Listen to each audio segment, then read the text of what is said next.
Now, I would like to welcome and request Sri Surya Prakash Mohapatra sir to switch on his camera for the audience, please.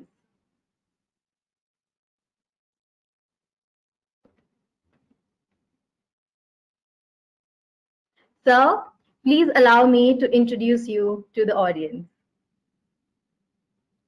Sri Surya Prakash Mohapatra is one of the recognized global leaders in India for his abundant work in the field of capability building and learning management.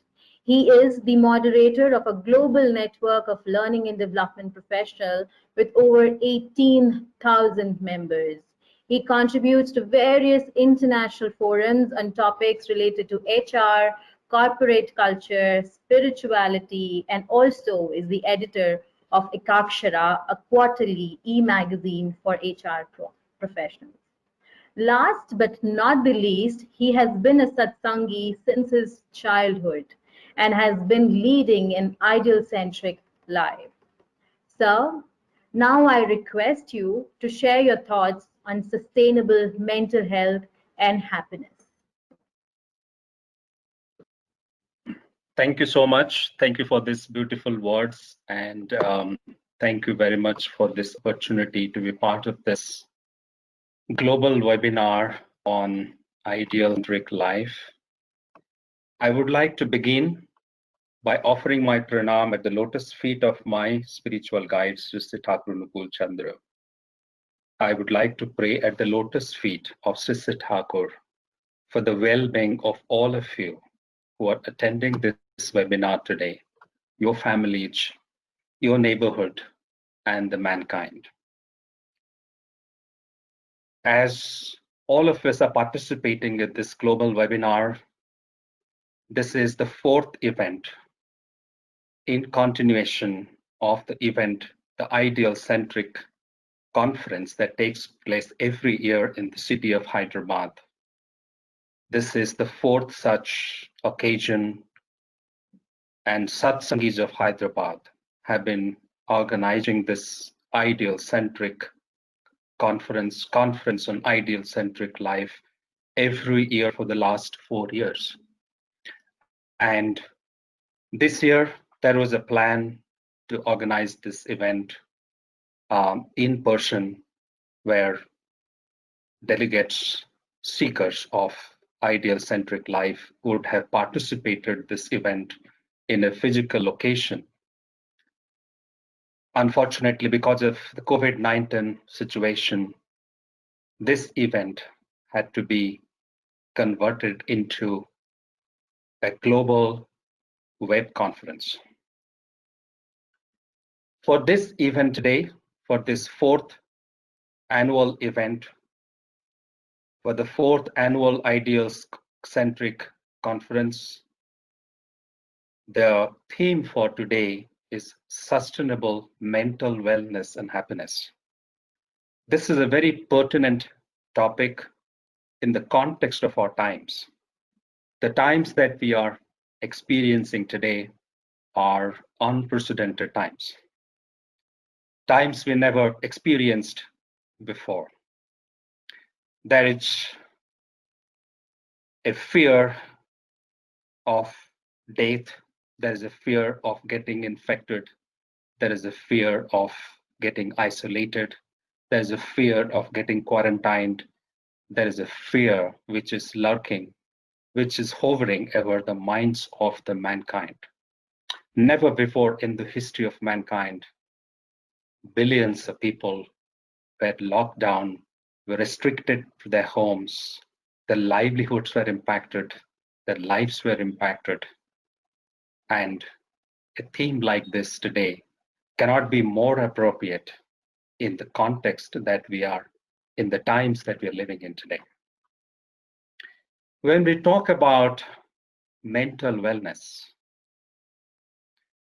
in the context of mental overall, physical, mental, and spiritual well-being of the man, when we talk about mental wellness, when we look at mental wellness in the context of our entire being, This is an integral part of human beings' overall wellness. The World Health Organization, in their definition of health, they have said health is a state of complete physical, mental, and social well-being, and not merely the absence of disease or infirmity. Many times we believe that if we are not suffering from any disease, we are healthy. But a man who is physically all right may not be healthy. He is not physically and mentally and also spiritually in the right state of mind. If his physical, mental, social, and spiritual well-being is not maintained, that person is definitely not experiencing a positive state of health. Now, when we talk about when we talk about health, we understand that it encompasses physical, mental, social, spiritual, and all of this. But the discussion today, as part of this webinar, is about mental wellness, is about mind. The question that still remains unanswered, even after hundreds of years, even after decades of scientific research, scientists have not been able to conclusively establish where is mind located.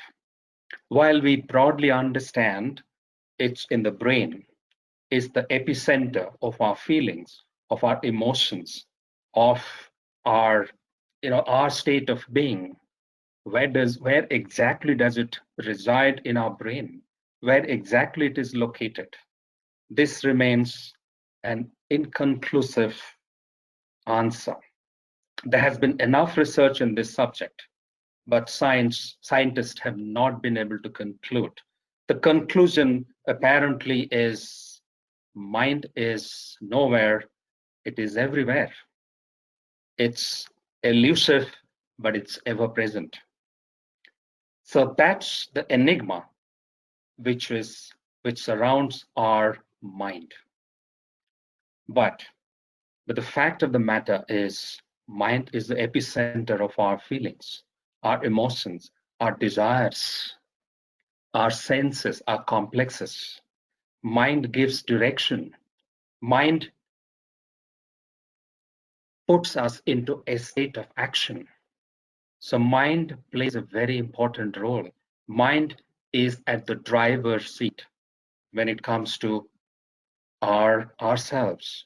Even if you might be physically fit, but if a mind is not fit, then we will not be in a state of, or may not have the desire to drive things, get into action, achieve outcomes, and so on.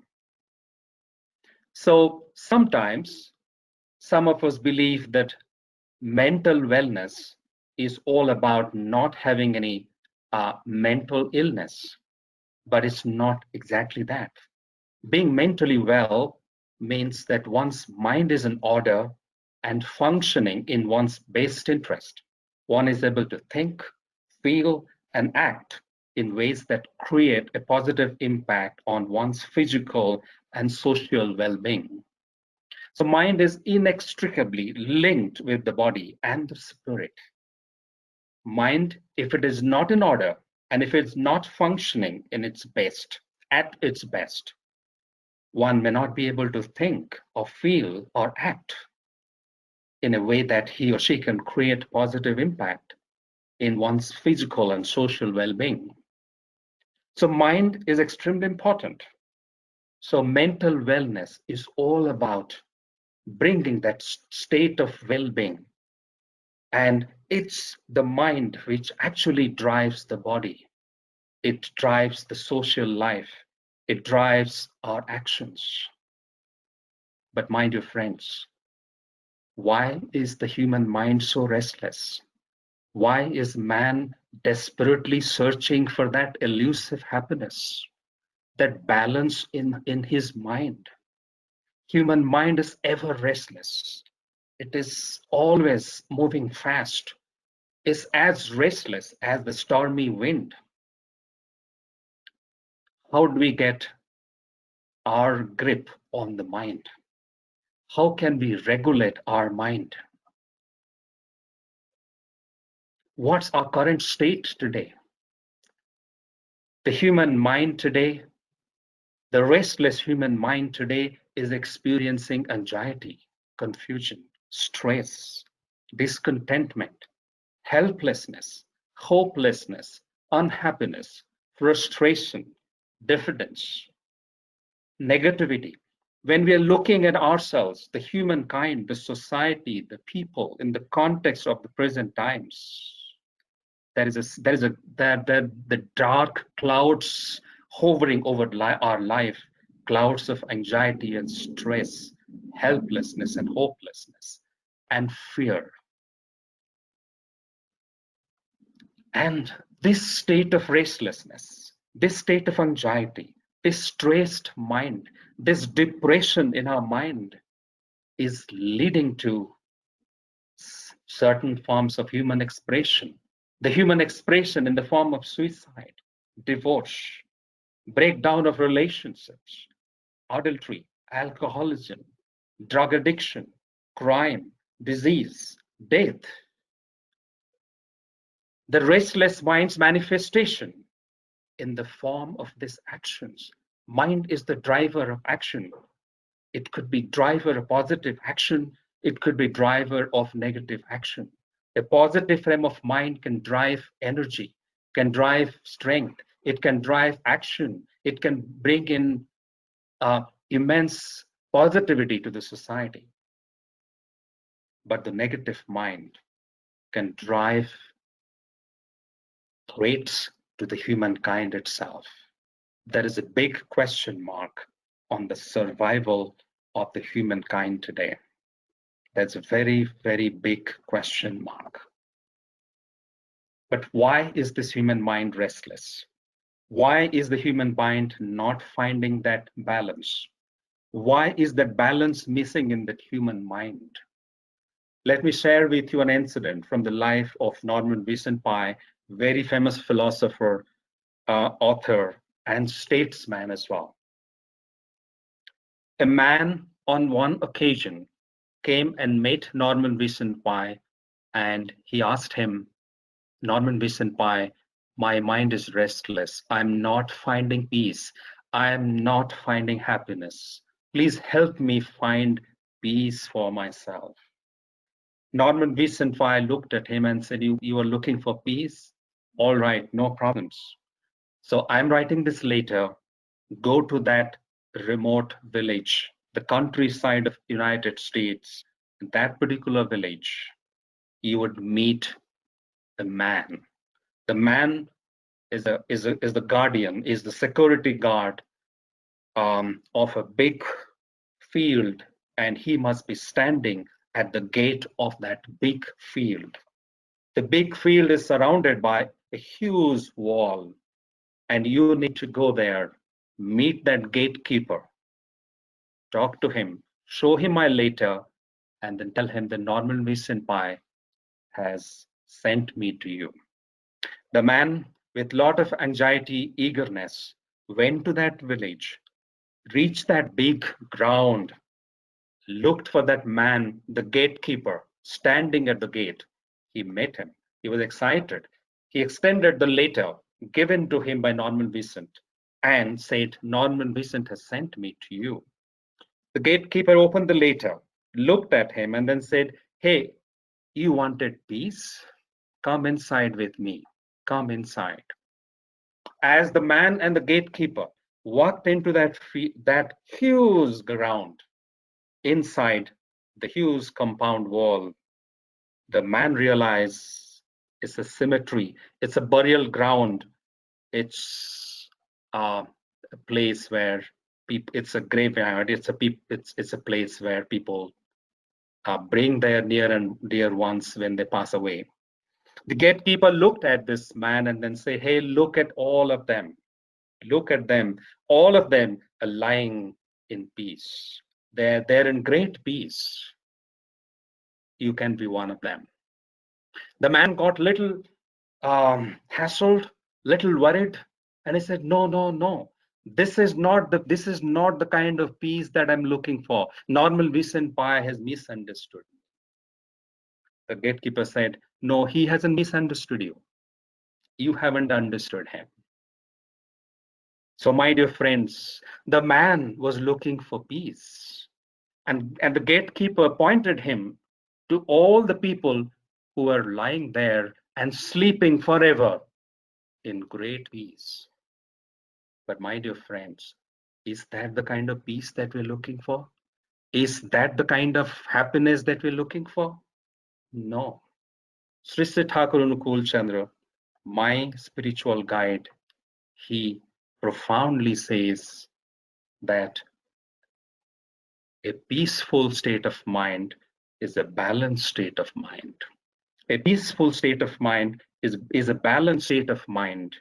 When the mind is balanced in the midst of all circumstances that a human being is experiencing, in the midst of happiness and sorrow, in the midst of difficulties and good times, in the midst of poverty and affluence, if one can maintain one's balance, if one can maintain one's calm and composure, if one can remain steady in the midst of contradictory circumstances, if a man can remain the same, if a man can maintain his balance, then he can remain peaceful.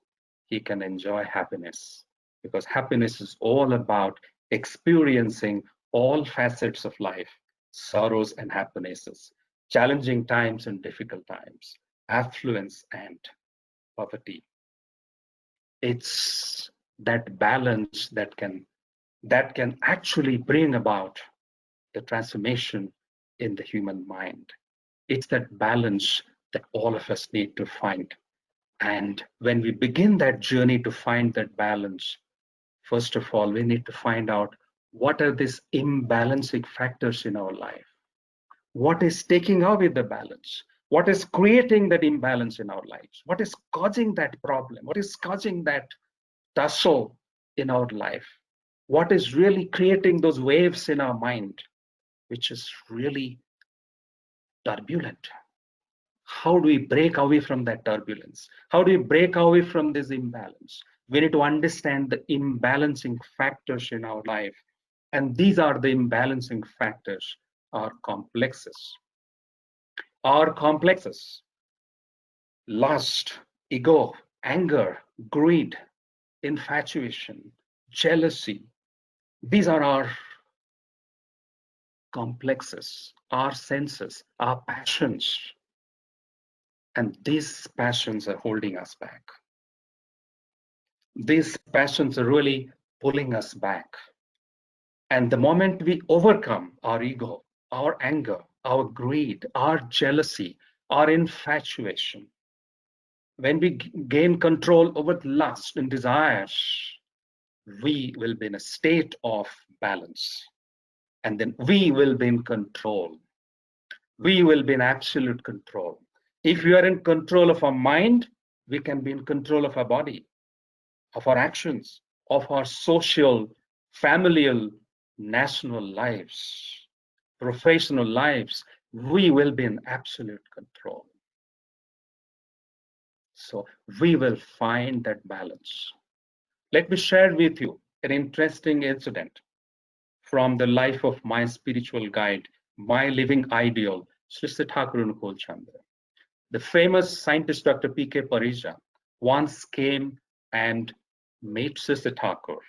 And in the course of the conversation, Sri Thakur Anukulchandra asked him, Dr. Parija, have you ever gone to the market to buy vegetables?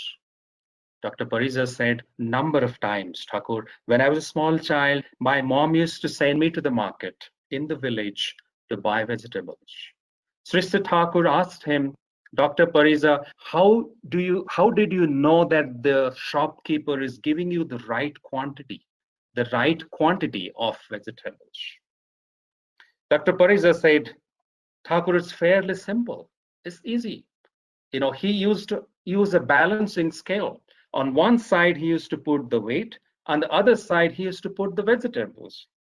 And when the big needle on top, when the needle on top, the big one, aligns with the small one on its top, that's where I know that there is perfect balance. There is absolute balance. I have got the right weight. Sri Thakur looked at Dr. Parija, smiled, and asked him, Dr. Parija, to buy vegetables, to make sure that you get the right quantity of vegetables. You need that balance in the balancing scale.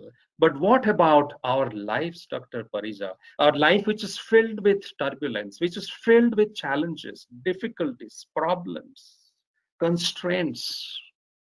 Don't we need that balance in our life, Dr. Parija? Don't you think that our life needs to align through that balancing factor? Like the big needle aligns with the small needle, Dr. Parija, don't you think that all of us need that small needle in our life with whom we can balance? And if we balance with him, we can find balance in our life. We'll be able to deal with the conflicts of our life, the ambiguities of our life, the challenges and problems and difficulties of our life. A life which is riddled with problems will find balance. Don't we need that personality, that man in our life? Don't we need that living ideal in our life who can bring balance in our life? Who can bring balance in our mind, who can bring balance in our personality? Don't we think we need such a living ideal? Dr. Parija said, Thakur, yes, we need that living ideal.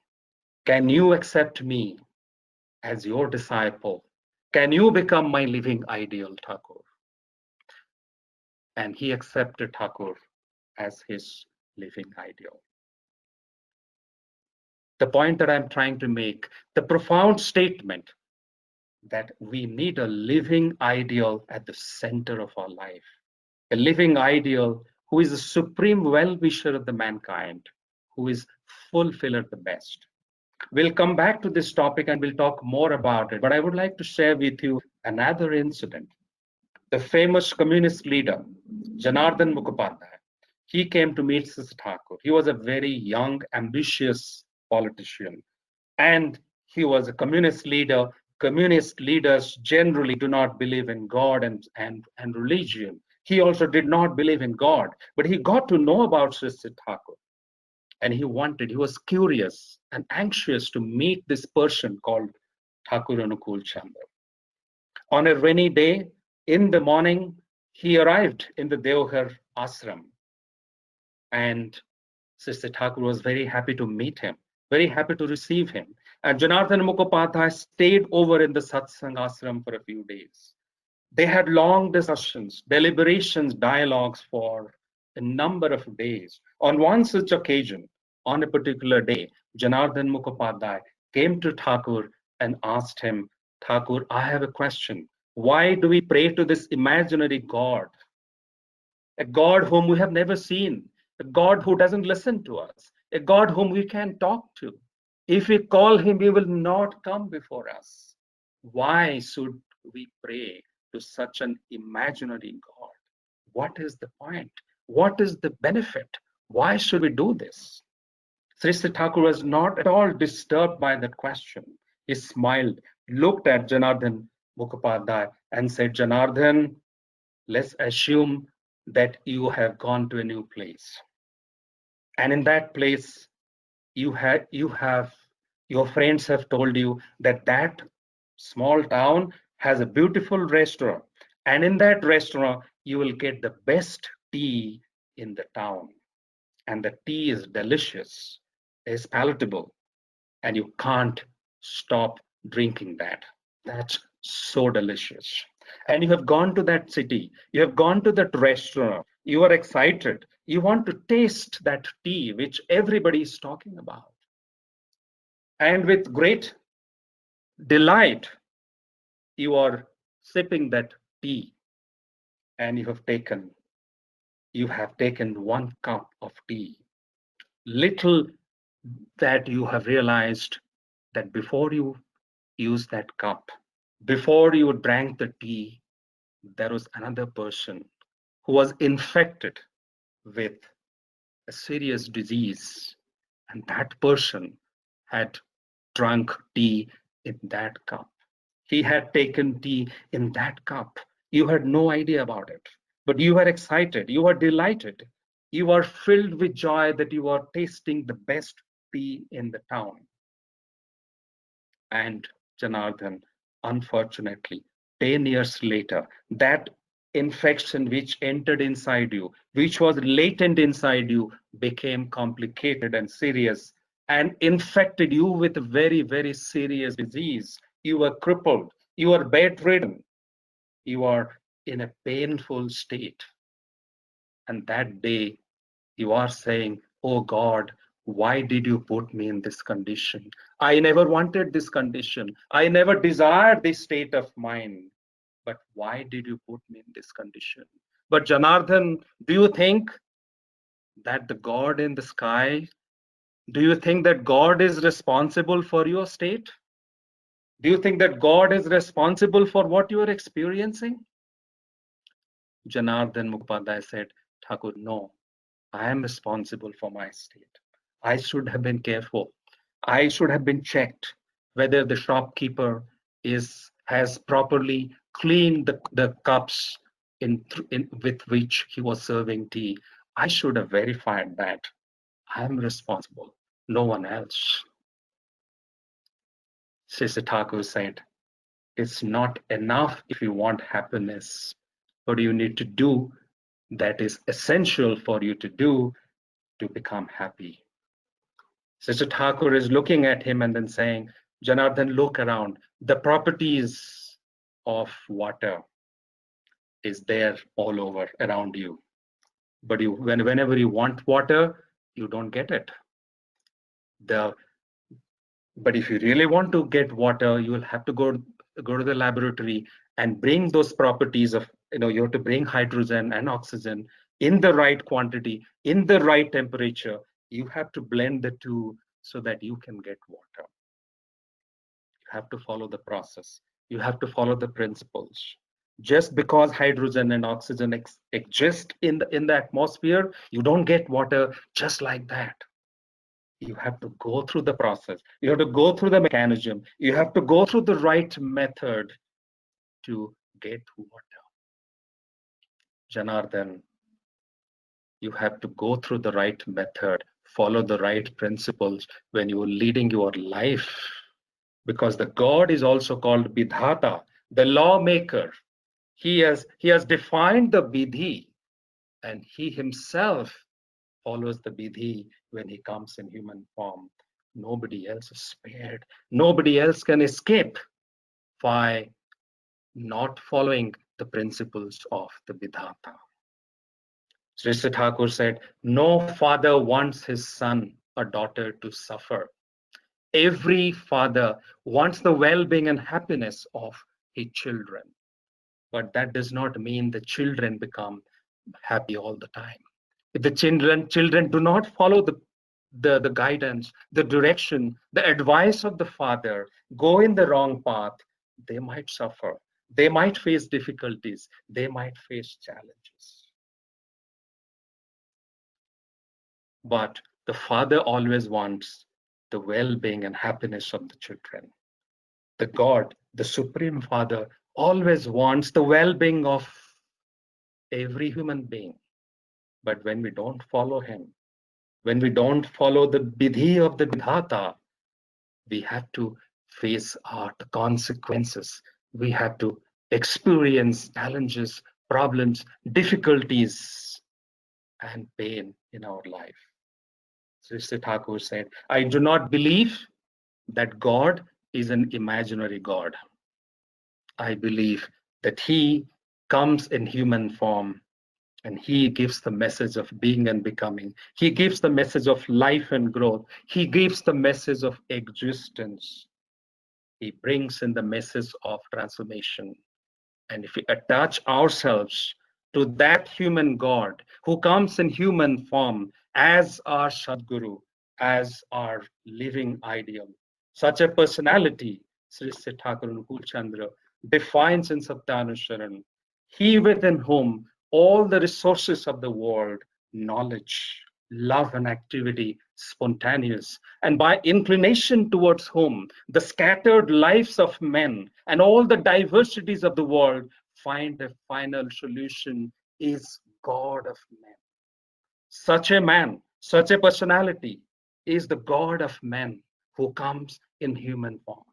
And when he comes, all the resources of the world, all the knowledge, all the love, and all actions are naturally embodied in him. It's so spontaneous within him.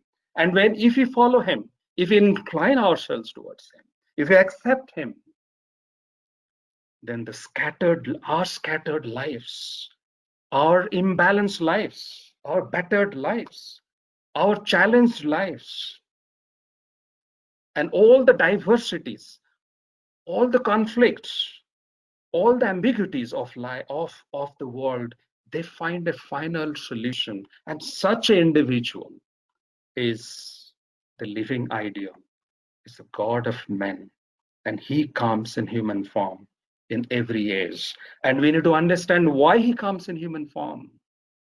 And all of us, many of us believe that God is formless, he's shapeless.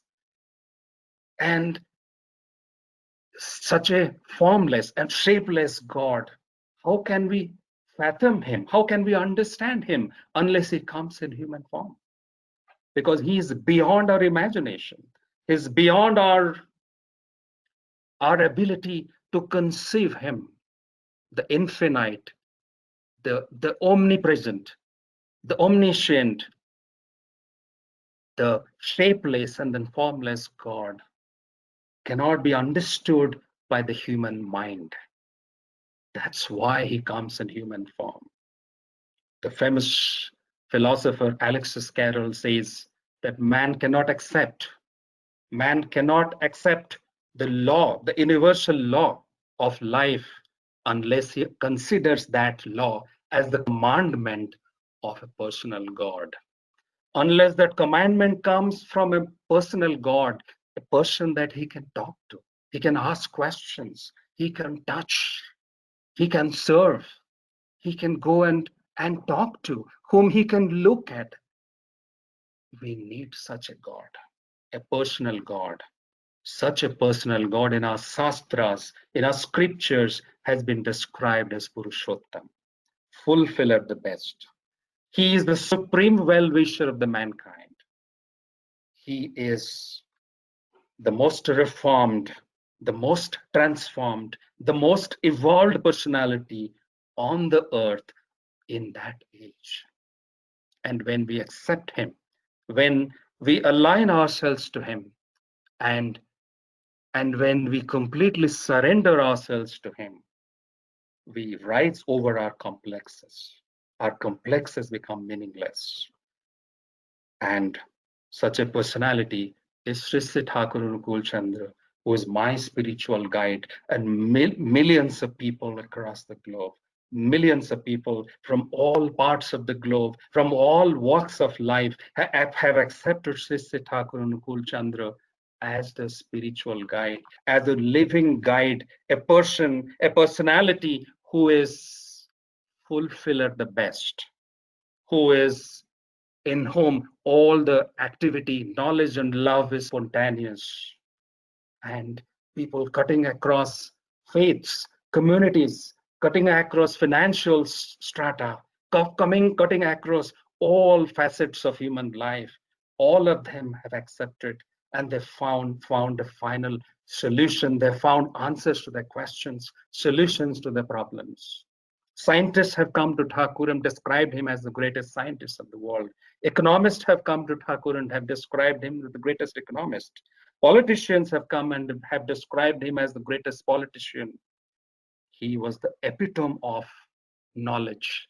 He was the epitome of life. He was the epitome of love. The famous magician P.C. Sorcar came to Sri Thakur Anukulchandra, and in the course of the conversation, he got to know about Sri Thakur, and he was anxious. And he thought, I am such a big magician. I can create so many miracles. I can do so many magic. Let me go and meet this person called Sri Thakur Anukulchandra. Let me find out. Let me test him out. Let me understand what he is. Vishnu Sarkar came with an objective to examine, evaluate Thakur Anukulchandra. His purpose was to test him, to really understand the power that this personality called Thakur Anukulchandra had. And Vishnu Sarkar describes later that when I met him, when I had that eye contact with him, when I saw him the first time, and when both our eyes met, I was hypnotized. I was hypnotized by the magic of his love. He was the epitome of love. Mrs. Sorcar asked Thakur Anukulchandra, Thakur, have you demonstrated any miracle in your life? Thakur smiled, did not answer him, and said, Sarkar, I will send you to one of my devotees who actually serves, who actually works in the satsang kitchen, which is called Anand Bazaar. Please go and meet him. He will answer your question.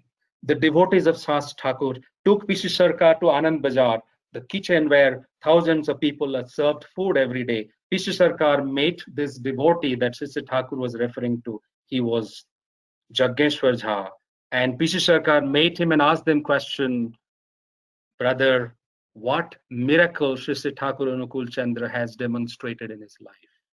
Jaggeshwar Jha at that time was serving food in Anand Bazaar to hundreds of people who were taking prasad at that time. And he was holding a bucket in one hand and serving food on the other hand. And he immediately dropped the bucket on the ground, looked at P.C. Sarkar, raised both his hands, and then said, P.C. Sarkar, can you see my hands? Sarkar said, yes, I can. He said, there is no crime in this world. There is no sin in this world. There is no robbery in this world. There is no murder in this world that these two hands have not committed. These two hands have committed all possible crimes that one can commit. These two hands today are serving food. They're serving people. They're serving others. The two hands which are taking away lives is now serving human lives. Can that be a better, bigger miracle than this? P.C. Sorcar. P.C. Sorcar was dumbfounded. He was stunned. Jaggeshwar Jha was a terrorist. He had killed thousands of people.